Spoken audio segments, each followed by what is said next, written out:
Hello दोस्तों, welcome to my YouTube channel. दोस्तों, आज अपन वैदिक सभ्यता पढ़ेंगे ल्यूशियन से। तो कल अपन ने पढ़ा था सिंधु सभ्यता, और सिंधु सभ्यता के बारे में हमने पूरा पढ़ लिया। सिंधु सभ्यता का काल था अपना 2400 से 1700 ईस्वी पूर्व बताया गया है। और आज अपन पढ़ेंगे 1500 से लेकर 600 ईस्वी पूर्व के अंदर वैदिक सभ्यता के बारे में। अब बात यह आई कि वैदिक सभ्यता को दो भागों में डिवाइड किया गया है। कितने भागों में? दो भागों में। कौन कौन सी? पहले ऋग्वैदिक सभ्यता और उसके बाद में उत्तर वैदिक सभ्यता। ऋग्वैदिक सभ्यता का काल बताया गया 1500 से 1000 ईस्वी पूर्व है, और उत्तर वैदिक काल या उत्तर वैदिक जो सभ्यता है उसका बताया गया उत्तर वैदिक काल का 1000 से 600 ईस्वी पूर्व में बताया गया। अब वैदिक सभ्यता में ये कहा गया कि आर्य सर्वप्रथम कहाँ से आए। आर्यों का जिक्र मिलता है, और ये आर्य सबसे पहले आए कहाँ से? तो वैदिक सभ्यता में आर्य पंजाब और अफगानिस्तान से बताया गया है। लेकिन मैक्स मुलर नामक एक इतिहासकार हुए हैं, उन्होंने आर्यों का मूल निवास स्थान मध्य एशिया बताया है। क्या बताया है? मध्य एशिया को बताया है। आर्यों द्वारा निर्मित सभ्यता वैदिक सभ्यता कहलाई, और यह है ग्रामीण सभ्यता। तो वैदिक सभ्यता का निर्माण किसने किया?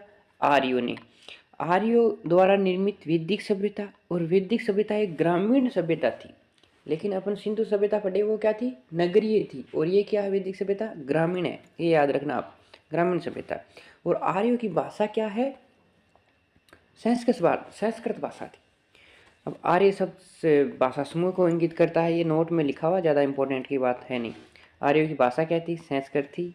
वैदिक सभ्यता का निर्माण या निर्मित सभ्यता इनकी है आर्यों की, और ये ग्रामीण सभ्यता थी।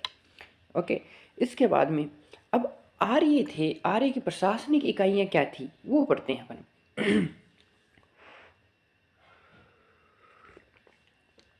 देखो, आर्य की जो प्रशासनिक इकाई थी ये 5 भागों में बटा गया है, जो कि आरोही क्रम मतलब छोटे से बड़े। सबसे छोटा होता है इसमें कुल। कुल मतलब परिवार। उसके बाद में ग्राम, फिर विश्व, फिर जन, और फिर राष्ट्र। ये 5 भागों में डिवाइड है। सबसे पहले कुल, ग्राम, विश्व, जन, राष्ट्र। कुल, ग्राम, विश्व, जन, राष्ट्र। कुल, ग्राम, विश्व, जन, राष्ट्र। पर देखो, सबसे बड़ा राष्ट्र, उससे छोटी जनता, जनता से छोटे विश्व, विश्व से छोटा ग्राम, ग्राम से छोटा कुल। जैसे आप देखते हो अपना देश भारत, उसके बाद में आपका राज्य, राज्य के बाद में जिला, जिला के बाद में तहसील, तहसील के बाद में ग्राम पंचायत, उसके बाद में वार्ड। ऐसे आप पढ़ते हो, जैसे नगर निगम, नगर परिषद और नगर पालिका। ये तीनों क्रम होते हैं ना, बड़े से छोटा, नीचे से ऊपर।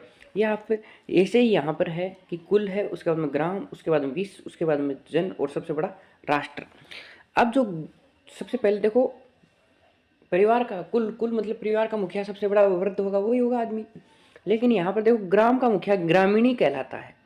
वैदिक सभ्यता में ग्राम का मुखिया ग्रामीणी कहलाता है। ठीक है, ठीक है। और विश्व का प्रधान विश्वपति कहलाता है। देखो, जो विश्व का प्रधान होता है वो विश्वपति कहलाता है। ग्राम का मुखिया ग्रामीणी कहलाता है। ठीक है। और जन का शासक होता है, उसे राजन कहा जाता है। तो जन का शासक होता है ना, उसे राजन कहा जाता है। ओके, थोड़ा स्क्रॉल कर ले। देखिए अब नेक्स्ट क्या है। जन के शासक को राजन कहलाते हैं। ठीक है।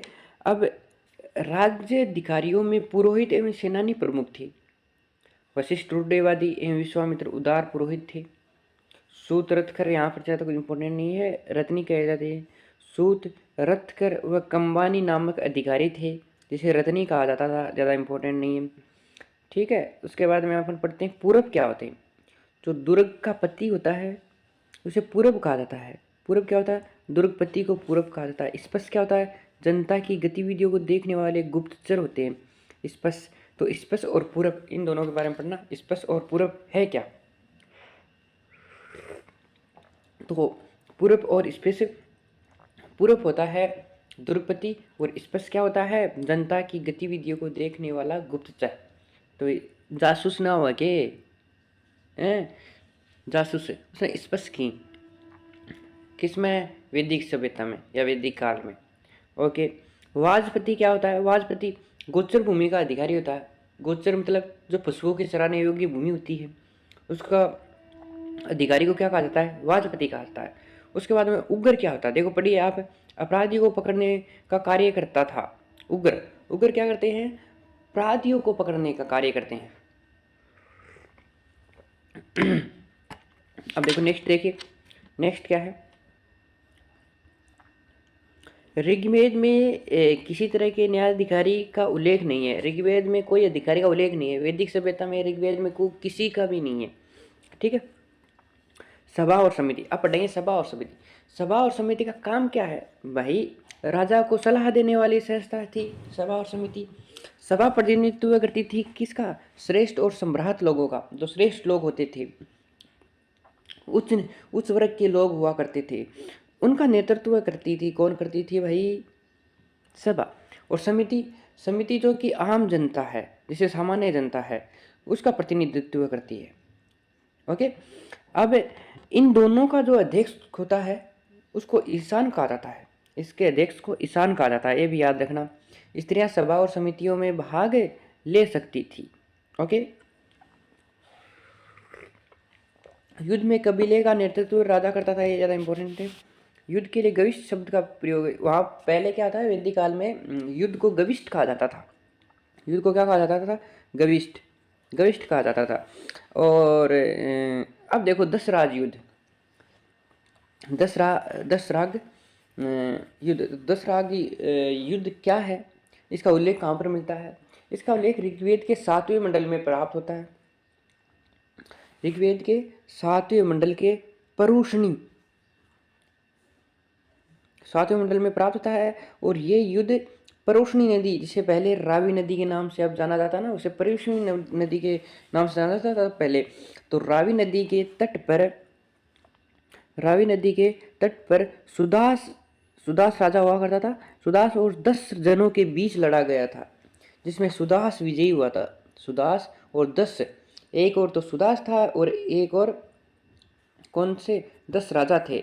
इनके बीच में युद्ध लड़ा गया। युद्ध को गविष्ठ के नाम से जाना जाता था वैदिक सभ्यता में, वैदिक काल में। ओके, रावी नदी का परुषणी के नाम से जाना जाता था।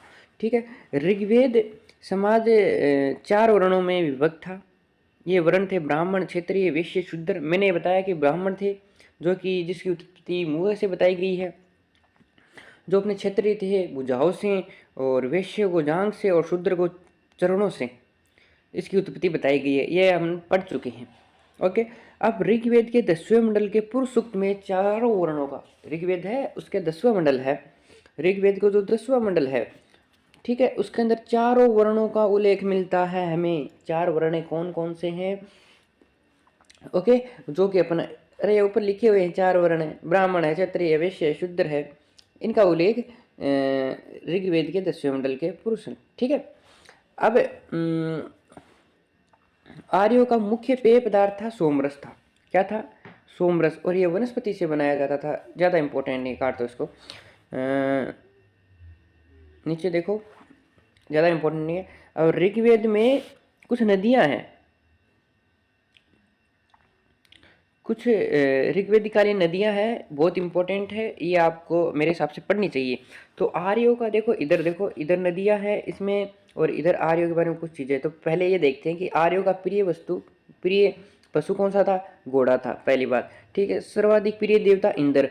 तो घोड़ा और पशु, घोड़ा और देवता इंद्र, ये याद रखनी है। ठीक है। और जो आर्य द्वारा खोजी गई वस्तु थी उसको लोहा थी, लोहा था, आयरन खोजा था, जिसे श्याम अयस कहा जाता था और लोहित अयस के नाम से भी जाना जाता था। तांबे को लोहित अयस का कहा जाता था। भारतीयों को लोहे का ज्ञान ईसा पूर्व 8वीं सदी में प्राप्त हुआ। 8वीं सदी के बाद, 8वीं सदी के अंदर लोहे का ज्ञान हुआ।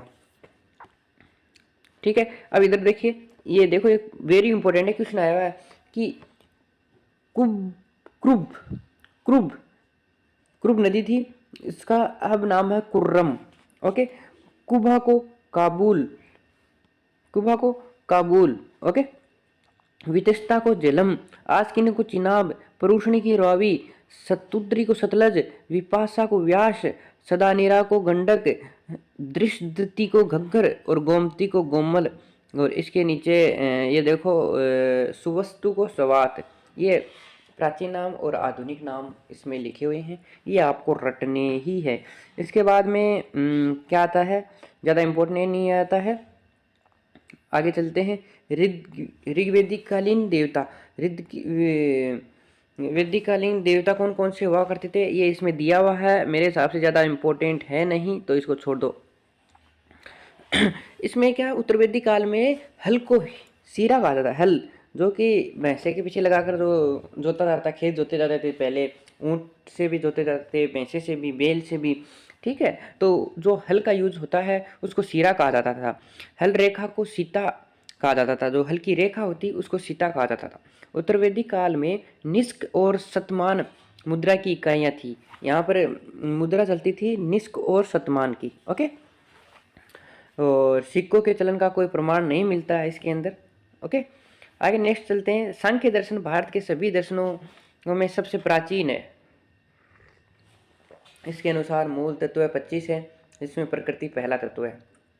सत्यमेव जयते, वेरी वेरी इंपॉर्टेंट है भाई, वेरी वेरी। आज लगा लेना इसको, तो एग्जाम में बहुत बार पूछा गया कि सत्यमेव जयते, सत्यमेव जयते कहाँ से लिया गया है? मुंडकोपनिषद, मुंडकोपनिषद से लिया गया है, ओके। उपनिषद अपन पढ़ कर आए हैं। इसी उपनिषद में यज्ञ की तुलना फूटी नाव से की गई है। किससे? फूटी हुई नाव से की गई है। तो आपको पूछ लिया जाए सत्यमेव जयते कहाँ से लिया गया है?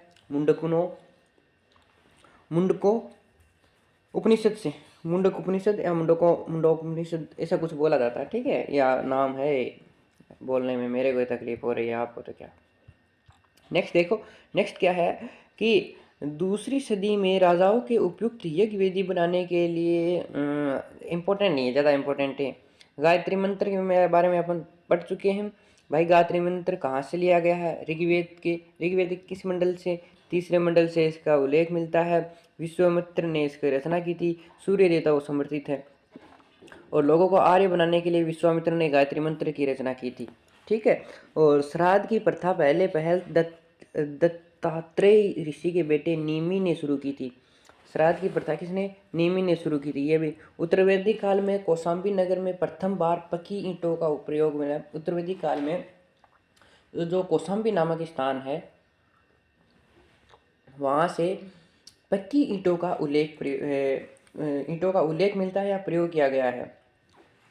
अब वैदिक काल में दो महाकाव्य की रचना हुई थी, एक तो महाभारत और एक रामायण।